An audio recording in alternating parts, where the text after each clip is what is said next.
अरे तिच्या आईला आमच्या भावाने नवीन गाडी घेतली आणि त्याला पहिला नारळ फोडा गेला ते नारळ निघाला नासका. विषय काय ते सगळं समजून सांगतो तुम्हाला. विवेक तागडे ब्लॉग शेवटपर्यंत नक्की बघा. नमस्कार माझ्या भावांनो, आपलं स्वागत आहे विवेक तागडे ब्लॉग्स मध्ये. तुमच्या भावाने हाय त्या टायमिंगला दुकान बंद करून हा जरा भारी कामाला चालला होता. हो, काम तर एवढं भारी होतं ते तुम्हाला बी लय आवडेल बघा. आपल्या भावाने नवीन गाडी घेतली होती, त्याची पूजा होती, त्याने आपल्याला बोलवलं होतं. आज कुठल्या तरी कार्यक्रमाला लवकर गेलो होतो, ते बी मला आश्चर्यचकित वाटलं बघा.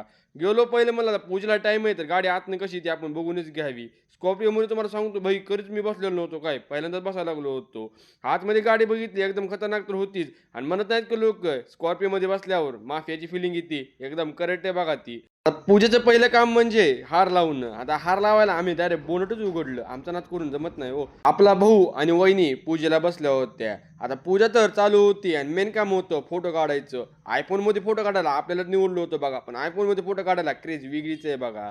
आता पूजा तर झाली होती, आरती पण झाली होती. तर आता भटजीने आम्हाला दिले फुलं आणि तांदूळ हातामध्ये. जा म्हणले सगळ्यांना तू वाटप कर.